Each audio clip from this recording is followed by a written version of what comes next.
is great to join our listeners here. Happy March and happy almost St. Patrick's Day. March has a lot of special weeks and days that we recognize to increase awareness and draw attention to important items, ideas, service, and sacrifice. From National Vietnam Veterans Day on the 29th to National Agriculture Week, the week of March 17th. March is also recognized as Problem Gambling Awareness Month, and I am delighted to welcome today's guest, Liz Lanza, who serves as the Director of Compulsive and Problem Gambling for the Pennsylvania Gaming Control Board. Liz, welcome to the program. Thank you so much for having me today. So Liz, for our listeners who may not be familiar with the Pennsylvania Gaming Control Board, what does the board do? Sure. The board is responsible for regulating gambling in Pennsylvania. So we oversee the casinos within the state, as well as iGaming, sports wagering, fantasy contest gambling, and VGT establishment gambling as well. So more specific to you and your role, how did you wind up working for the Gaming Control Board? Sure. Well, I started my career at the Pennsylvania Lottery. And that was right around the time that the Pennsylvania Gaming Control Board was starting to become operational. I put my application in and became a press aide for the board. Then a couple years after that, the Office of Compulsive and Problem Gambling was created to help those who may be affected in a negative way by gambling.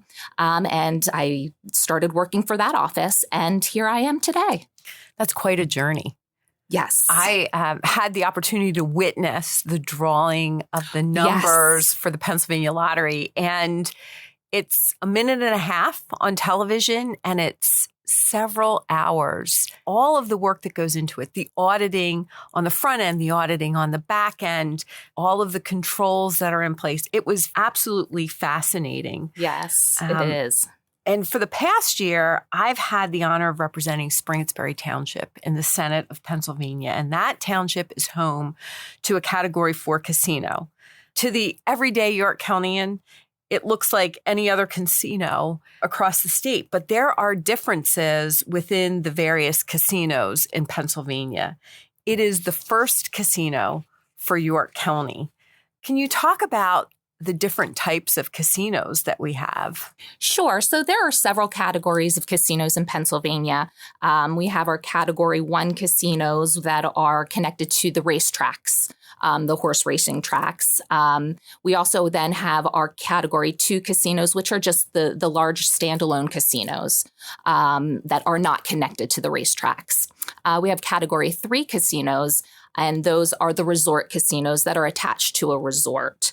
And then finally, we have our Category 4 casinos. The Category 4 is is in York, and those are the smaller, what some people have called the mini casinos that have a smaller number of slot machines and games available, but they are still very much a full working casino. And the oversight and the accountability that goes into the casinos, as well as video gaming terminals, which we also have in York County, it's incredible. Absolutely. Absolutely. There are methods that, everything is recorded, whether it's, visually through security or through technology and through the central control computer system that records everything that's happening on the machines as well. So there's great accountability. Everything can be traced, and the casinos and all of the gambling providers in Pennsylvania are held accountable.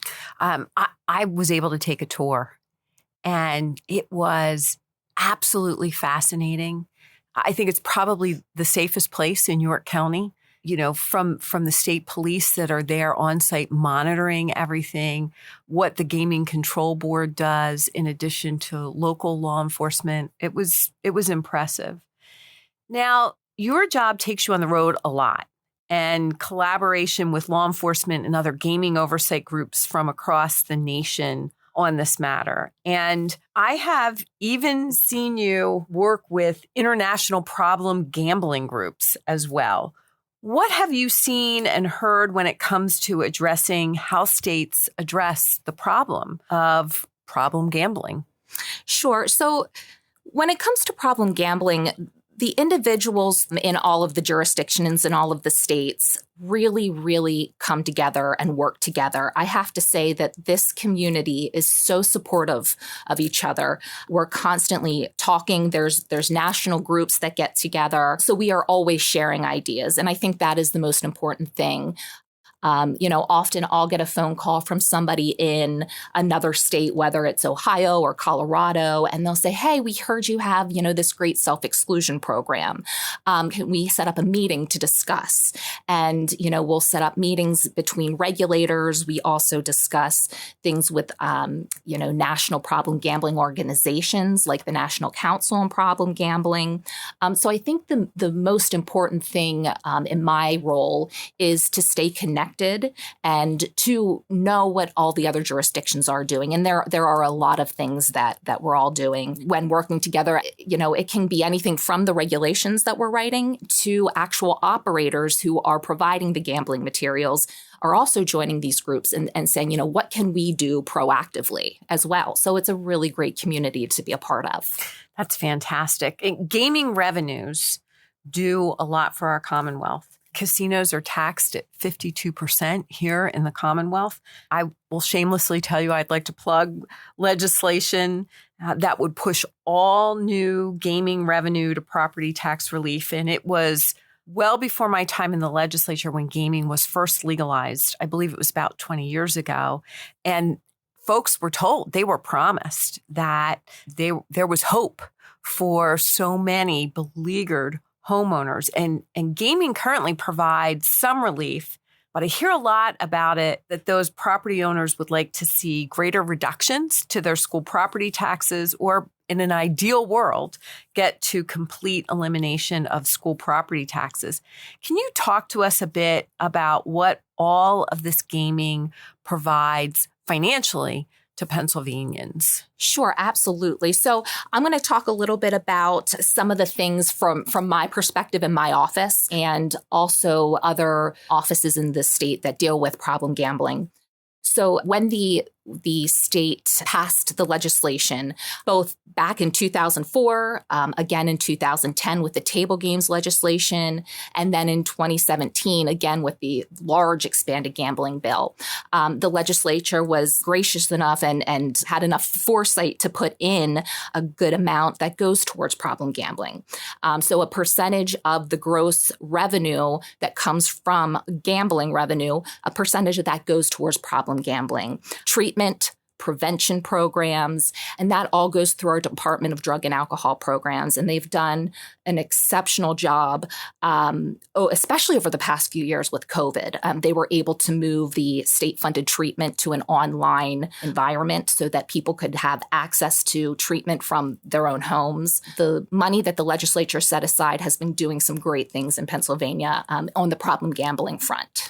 Well, I think we can agree that gaming is appropriate when it is done responsibly. Absolutely. And that is the main point. Most people can gamble responsibly. 95% of the population can gamble without any problem at all. So it is a very small percentage of people who are affected negatively. But for that small percentage, it's a huge problem.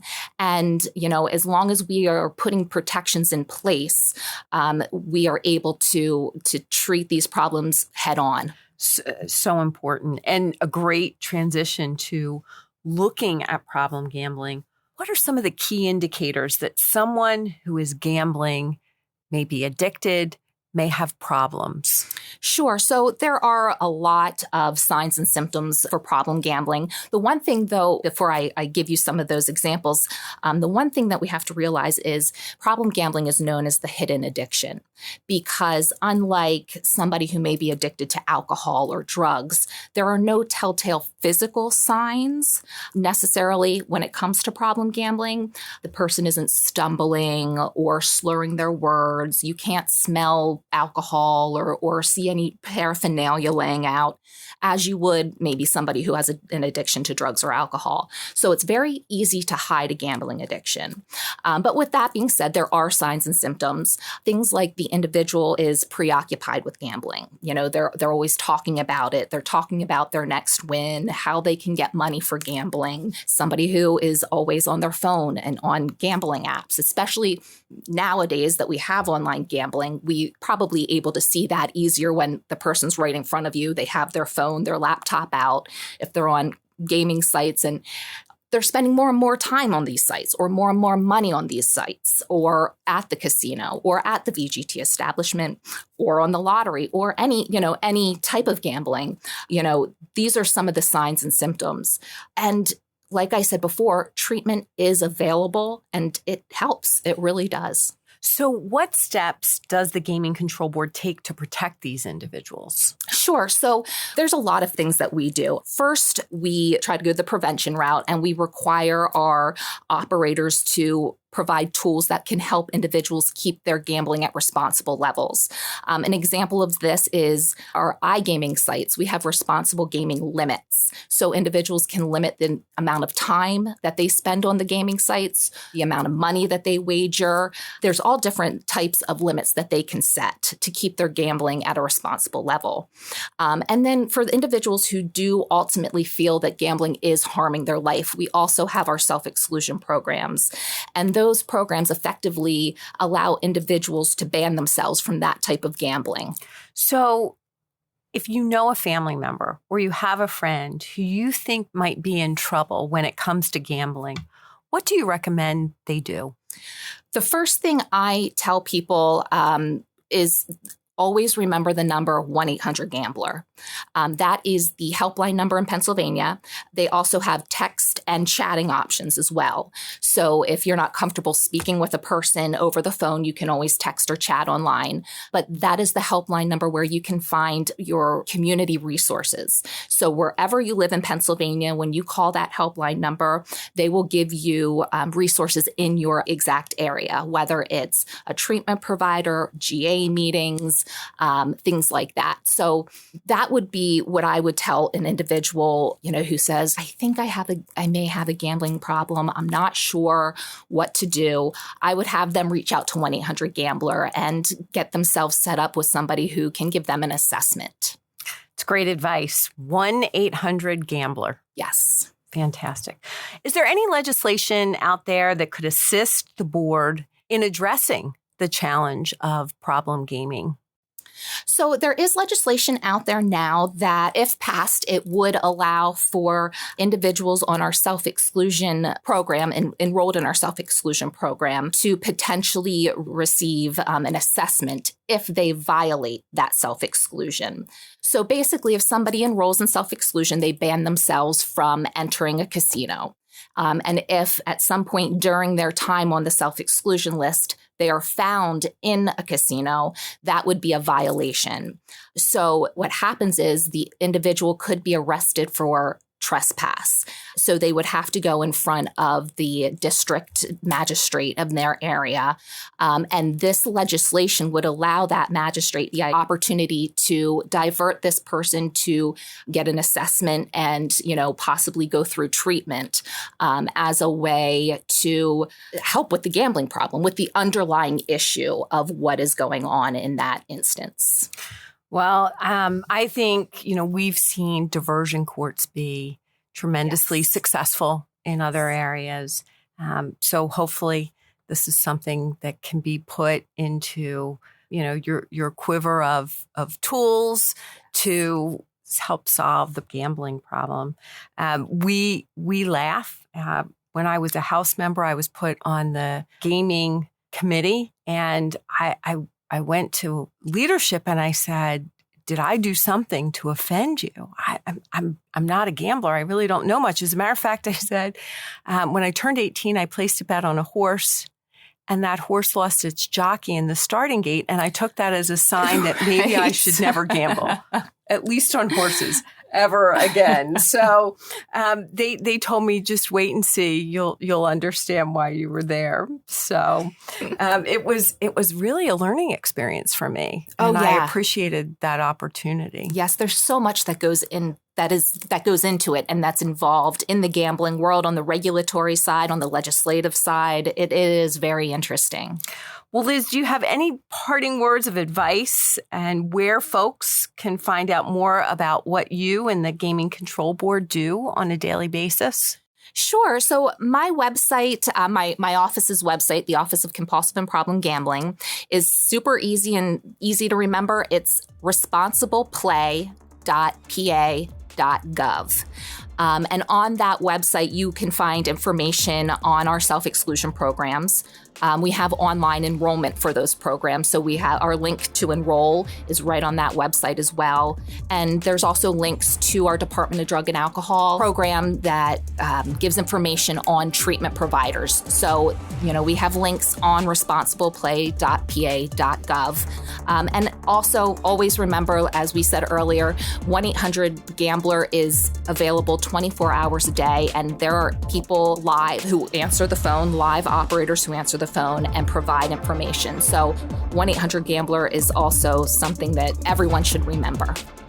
Fantastic. Well, I want to thank you so much for what you do every day and also for raising awareness this March for Problem Gambling Awareness Month. So today's guest was Liz Lanza of the Pennsylvania Gaming Control Board. I want to thank you again for tuning into today's episode. If you have any questions, please do not hesitate to visit my website at senatorkristen.com. And this is Kristen Phillips-Hill signing off, and we'll look forward to talking to you again soon.